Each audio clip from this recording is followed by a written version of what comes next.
15/4/84 के ये बाबा के विशेष अव्यक्त महावाक्य हैं। 15/4/1984 के अव्यक्त महावाक्य। टाइटल: स्नेही, सहयोगी, शक्तिशाली बच्चों की 3 अवस्थाएं। ध्यान से सुनेंगे। स्नेही, सहयोगी, शक्तिशाली बच्चों की 3 अवस्थाएं। अब वो 3 अवस्थाएं कौन सी हैं, इस पर सारे ध्यान देंगे। बाबा ने कहा, बाप दादा सभी स्नेही, सहयोगी और शक्तिशाली बच्चों को देख रहे हैं। स्नेही बच्चों में भी भिन्न भिन्न प्रकार के स्नेही बच्चे हैं। एक है दूसरों की श्रेष्ठ जीवन को देखकर दूसरों का परिवर्तन देख उससे प्रभावित हो स्नेही बनना। दूसरे हैं किसी ना किसी गुण की, चाहे सुख व शांति की थोड़ी सी अनुभव की झलक को देखकर स्नेही बनना।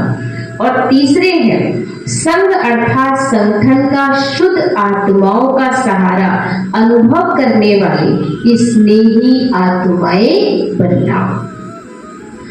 तो बाबा ने कहा संघ अर्थात संगठन, तो शुद्ध आत्माओं का सहारा अनुभव करने वाली स्नेही आत्माएं। चौथी है परमात्मा स्नेही आत्माएं। तो स्नेही सब हो गए, लेकिन स्नेह में भी सब नंबर 1 है, नंबर 1 है।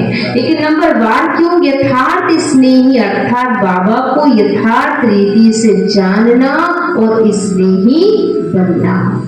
तो ऐसे ही सहयोगी आत्माओं में भी भिन्न भिन्न प्रकार के सहयोगी हैं। एक है भक्ति के संस्कार प्रमाण सहयोगी बन गए हैं, अच्छी बातें करते हैं, अच्छे बातें हैं, अच्छा स्थान है, अच्छी जीवन वाले हैं, अच्छे स्थान पर करने से अच्छा फल मिलेगा। इसी आधार पर, इसी आकर्षण से सहयोगी बनना अर्थात अपना थोड़ा बहुत तन मन धन लगाना। दूसरे हैं ज्ञान व योग की धारणा के द्वारा कुछ प्राप्ति करने के आधार पर सहयोगी बनना। और तीसरे हैं एक बाबा दूसरा ना कोई, एक ही बाप है, एक ही सर्व प्राप्ति का स्थान है। बाप का कार्य सो मेरा कार्य, ऐसा अपना बाप, अपना घर, अपना कार्य श्रेष्ठ ईश्वरीय कार्य समझ सहयोगी सदा के लिए बनना।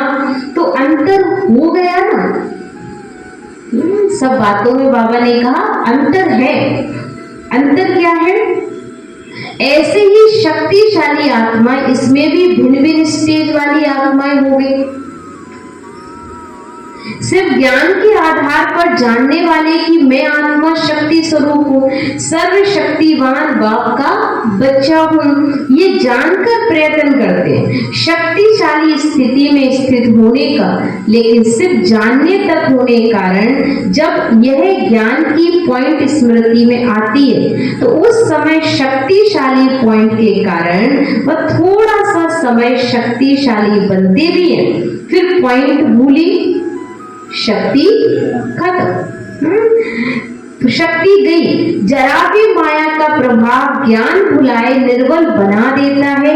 दूसरे ही ज्ञान का चिंतन भी करते, वर्ण भी करते, दूसरों को शक्तिशाली बातें सुनाते हैं। उस समय सेवा का फल मिलने के कारण अपने को उतना शक्तिशाली उस समय अनुभव करते, लेकिन चिंतन के समय तक व वर्ण के समय तक सदा वो चलता नहीं है। पहली चिंतन की स्थिति हो गई, दूसरा वर्ण करने की स्थिति हो गई, पर अंतर तो हो गया ना। शक्तिशाली तो बन रहे, लेकिन शक्तिशाली में भी नंबर 1 है। भक्त तो हो, पर उसमें भी नंबर 1 है। तीसरे बच्चे कौन से हैं? तीसरे हैं सदा शक्तिशाली आत्माएं, जिनकी स्मृति वर्ण से या चिंतन से नहीं चलती, उनकी स्थिति सदा एक रस रहती है। सिर्फ चिंतन या वर्ण नहीं करते हैं, लेकिन मास्टर सर्वशक्तिवान बन ही जाते हैं। स्वरूप बनना अर्थात समर्थ बनना ही है। उनके हर कदम हर कर्म स्वतः ही शक्तिशाली होते हैं, स्मृति स्वरूप है, इसलिए सदा शक्तिशाली स्थिति है। और शक्तिशाली आत्मा सदा अपने को सर्वशक्तिवान बाप के साथ कंबाइंड अनुभव करेगी और सदा श्रीमत का हाथ छत्र छाया के रूप में अनुभव होगा।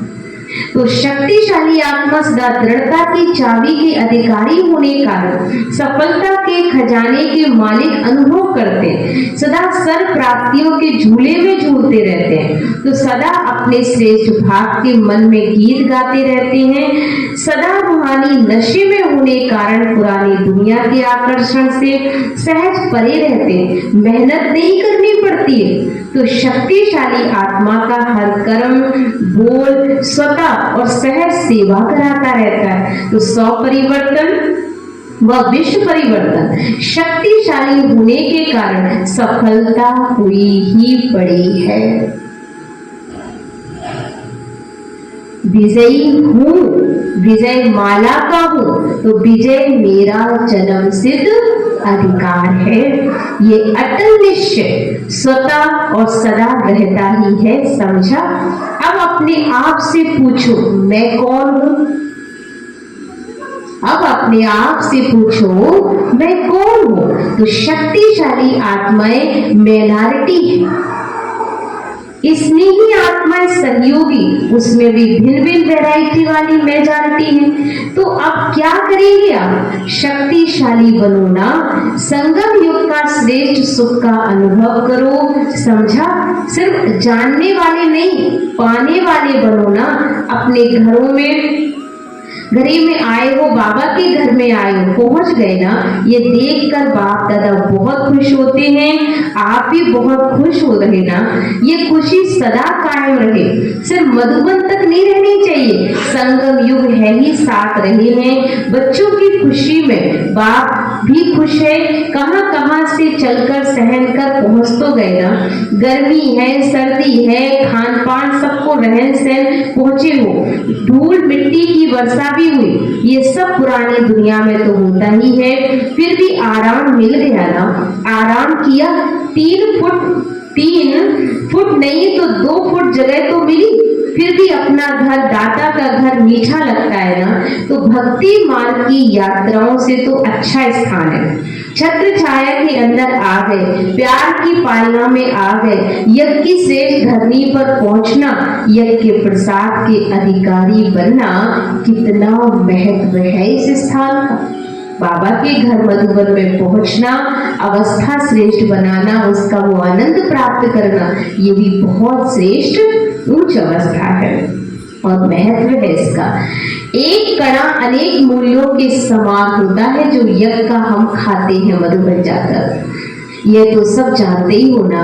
वह तो प्रसाद का एक कणा मिलने के प्यासे हैं और आपको तो ब्रह्मा भोजन पेट भरकर मिलेगा, तो कितने भाग्यवान हो। इस महत्व से ब्रह्मा भोजन खाना तो सदा के लिए मन भी महान बन जाएगा। अच्छा, सबसे ज्यादा पंजाब आया है, इस बारी ज्यादा क्यों भागे हो? इतनी संख्या कभी नहीं आई है, होश में आ गए। फिर भी बाप दादा ये श्रेष्ठ विशेषता देखते हैं, पंजाब में सत्संग और अमृत वेले का महत्व है। नंगे पांव भी अमृत वेले पहुंच जाते हैं। बाप दादा भी पंजाब निवासी बच्चों को इसी महत्व को जानने वालों की महानता से देखते हैं। इसलिए पंजाब निवासी अर्थात सदा संग के रूहानी रंग में रंगे हुए हैं। सदा ही सत्य के संग में पंजाब वालों को अमृत वेले आलस तो नहीं आता ना, झुटके तो नहीं खाते हो। पंजाब की विशेषता ही है बाबा की याद में सदा रहना।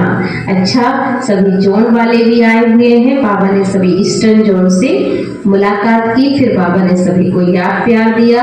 हम बच्चों की ओर से बाबा को भी याद प्यार, नमस्ते, शुक्रिया बाबा, शुक्रिया। ओम शांति।